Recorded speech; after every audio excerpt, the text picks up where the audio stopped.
40 million users and a multi-billion-dollar valuation, Houzz took the home renovation industry by storm. Up next, the woman behind the company reveals how they plan to continue disrupting a $1.2 trillion industry. Put your hands together for Inc.'s Eric Schurenberg and the founder and CEO of Houzz, Tatarko.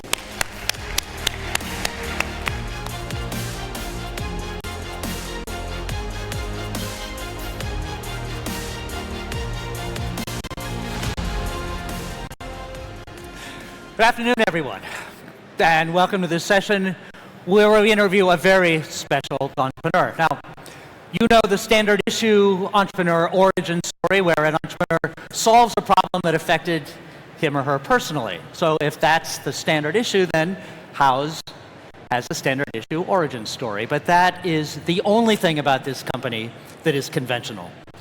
Houzz was born when Tatarko and her husband, Alon Cohen, tried to remodel their San Francisco home and found the process maddening and totally broken. And so they built a system that not only solved their problem, but eventually grew into a business that connects 2.4 million architects and remodeling professionals and homeowners and dreamers to the tune of 40 million unique users a month. Adi and her husband created a unique blend of demand aggregator, e-commerce site, and now sort of a business process tool that really defines an entire industry, built entirely where nothing existed before, a true definition of entrepreneurship. Please welcome Adi Tatarko. Well, thank you. Welcome. Thank you. All right, take us back to the beginning. You and your husband Alon wanted to renovate your home. The process wasn't your favorite thing. What happened? We had 2 kids at the time, and we were working full-time, and we had big dreams how wonderful the process is going to be. But lots of tedious work of running to bookstores and trying to find pictures of what we want and getting professionals that understand what we want. It was all referrals from people. It took a long time to get to the point that we had plans in hand that we didn't like and we couldn't afford, which made us start all over again. It was very frustrating. But the good thing that happened during that process, at least we didn't feel that we are so crazy, because lots of people during that process, neighbors, friends, other parents from the kids' school told us that they experienced the exact same thing. And that basically was the foundation of Houzz, because we decided that we're going to bring all these people together in our community, 20 parents from our kids' school, architects and designers that from their perspective in the community, that is not a good process because you are, as a homeowner, coming with that picture from that book or magazine and say, yes, this is what I want, do it. Great, this costs $1 million, you only have $50,000. Educate yourself. So that discrepancy and big gap to bridge was something that we worked on from the beginning. How do we bring the professionals on one side with all their knowledge to the platform, and on the other side, the homeowners? And that's what built the Houzz community. And it started as a side project, and a year and a bit later on, doing it nights and weekends with lots of passion. We are going to change the way this is working for ourselves and for everybody in the community. By word of mouth, it grew to be 350,000 people a month that are using it. No marketing, no money, no investors, no employees. And that was a point in time that we had to make a decision. What do we do with it? All right, good. Definitely the definition of an idea whose time has come. Now, were you from an entrepreneurial family? Did you have entrepreneurial ambitions? Were you looking for a business, or did this fall into your lap? I was actually escaping from it almost, because if I look back at my roots, then I had not just entrepreneurs in the family, but also strong female entrepreneurs, a grandmother that was very successful at times that it was not even acceptable that moms travel and have a global career. She was a very successful fashion designer, and and then my mom in real estate. So I actually had the example, and I said, I'm not going to do it. I was in tech for years, and when I wanted to have a family, I said, this is it. I contributed my part to this part of life, and I want to have something more calm to combine. And so I went back to school, I studied again, and started working in a small boutique investment firm, thinking that's my path. And Houzz happened as a side thing. I was sure my husband is an entrepreneur by heart, that, okay, I'm just doing these projects, and at some point, if he will ever decide that he's taking this or anything else, it's going to be his journey. And when the decision was to create a company out of Houzz, he said, think about everything you said that you don't want to do. You don't want tech, you don't want to work around the clock, you don't want to be an entrepreneur, you're done with that. But think about how much you love Houzz and all the passion you brought to it. I think you should quit your job, join me, and I think you should be the CEO too.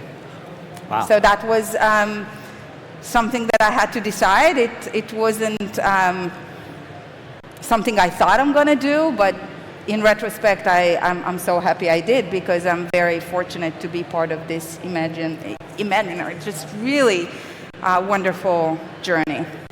So it began as a labor of love, and now it's grown into a huge business with multiple streams of revenue. Tell us about the business model. How does Houzz make money? So as I mentioned, from the beginning, there were two avid users that were coming together to create this community. On one side, homeowners like us and our friends from school, and we have tens of millions of them every month that are using it to build, remodel, and design their homes. And on the other side, professionals, and it started from architects and designers, but expanded over the years and pretty quickly to general contractors, landscapers, and many other type of professionals that are working in this industry. So from the beginning, we served both sides of the community, which brought the opportunities on the business side later on. And we said from the beginning, to monetize, you want to wait to the point in time that your community, your users, are going to tell you what they want from you, what they need from you, what they'll be happy to pay you to do. And this is exactly what we did. So we have two groups, as I mentioned. On the professional front, over the years, we build everything under one roof for these professionals. They can subscribe to Houzz and build their business locally. While the platform is free for them, they can pay to get exposure and build a brand in the local areas where they want to build it.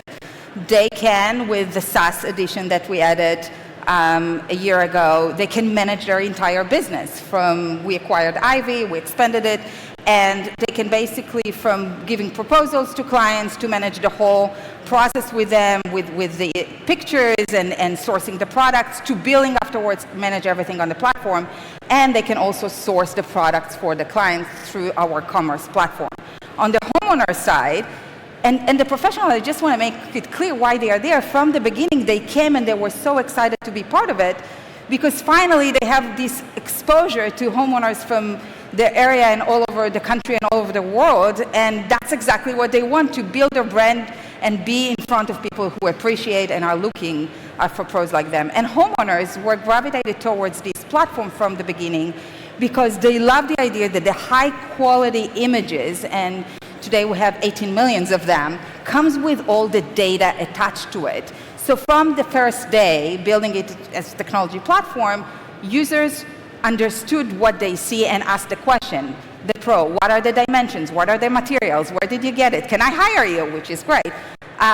So over time, the pros asked us for what they wanted. They wanted the ability to get more exposure, they wanted the ability to manage the business, they wanted to be able to get relevant products at relevant price points with relevant service for pros. Homeowners wanted to find pros, they wanted to also purchase from the pictures.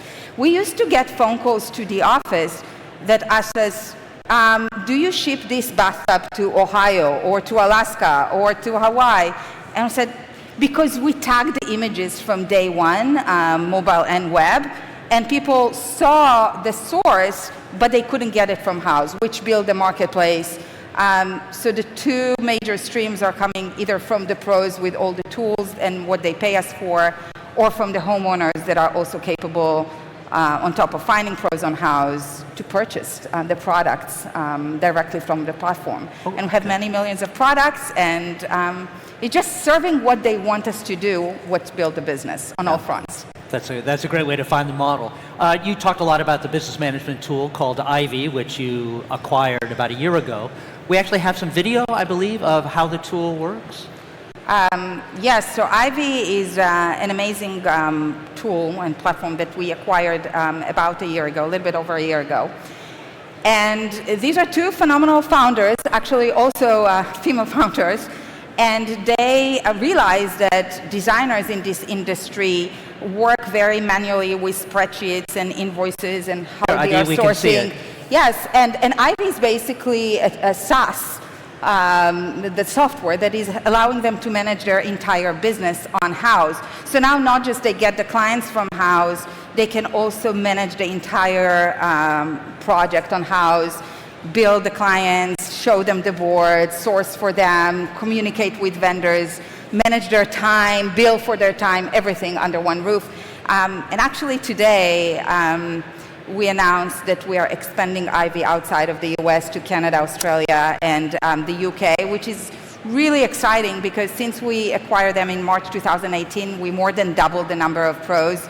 Thousands of pros were added to the Ivy, using the Ivy tool, and the ability to give it to our pros in Canada, Australia, and the UK is really remarkable. We just want to empower this side of the community, and it's a great tool.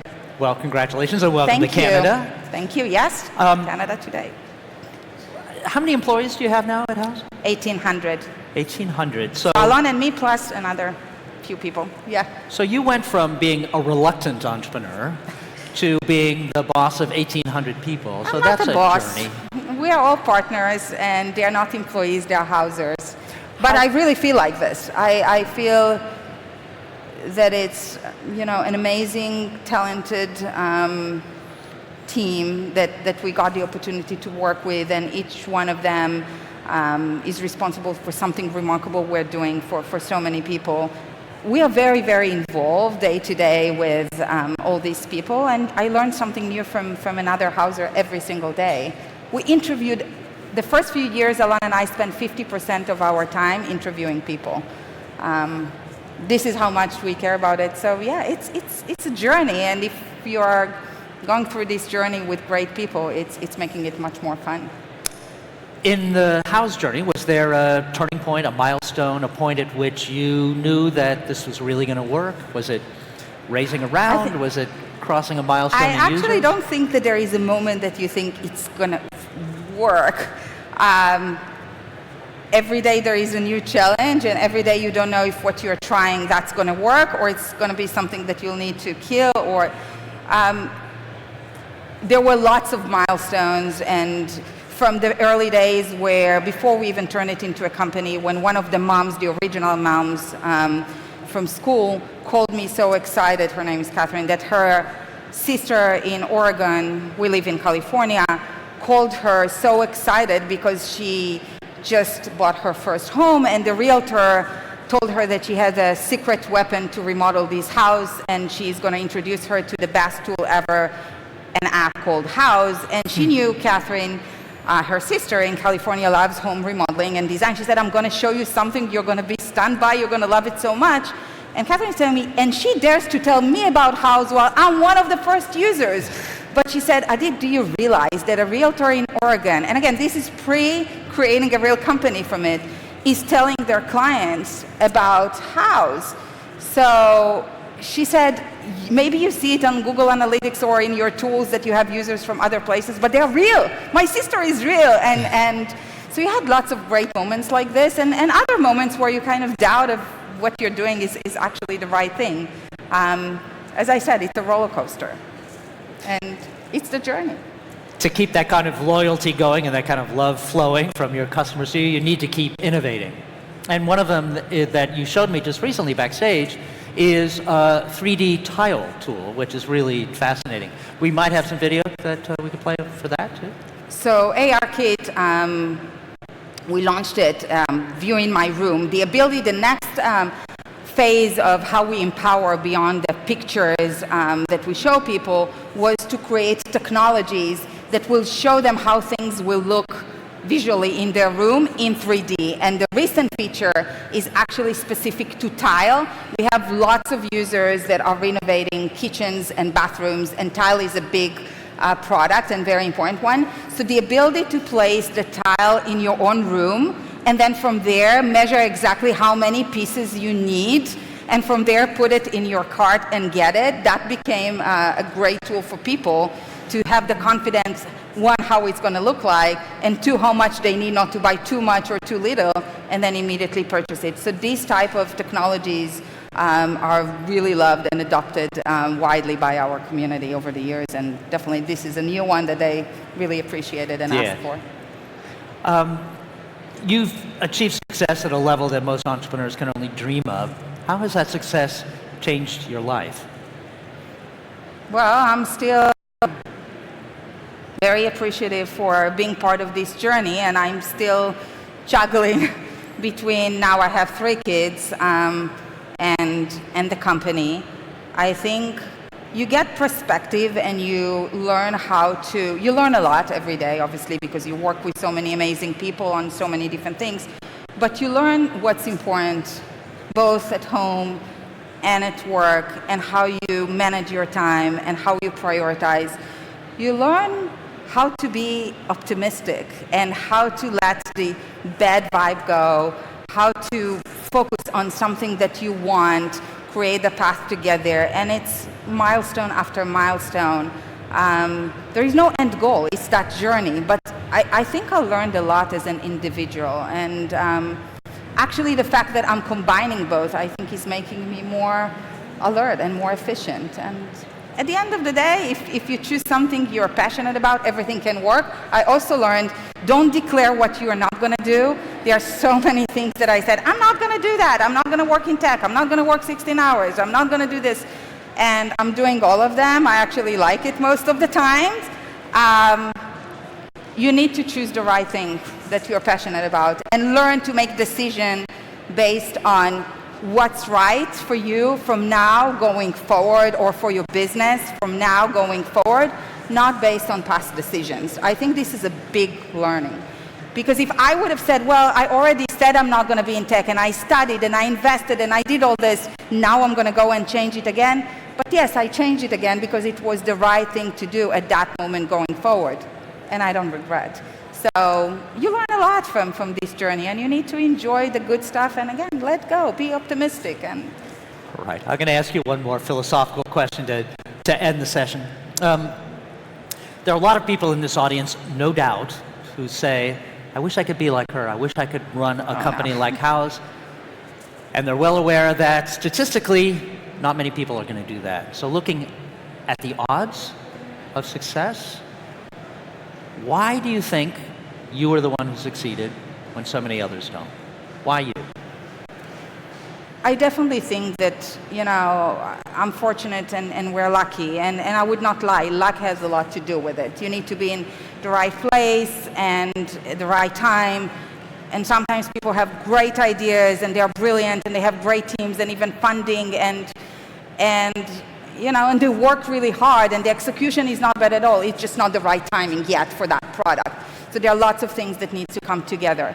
I will say this, the ability to say, because we had over the years opportunity to stop doing it, opportunities to sell the company, as you can imagine, and things like this. And I think the ability to sustain this over the years and keep doing it and scaling it comes from certain philosophy and certain passion. So I would say, if you choose something that you're not doing for an end goal, you don't, as somebody gave me an advice early days, and I so believe in it, don't enter to exit. Enter to be there. Enter to be in that journey every single day and enjoy and learn and do a lot as part of this journey. That is what's going to make the difference. It's not an end goal. It's what's happening every day. All right. I'm trying. Still trying. All right. Started to be in the game. Ladies and gentlemen, Tatarko, thank you so much.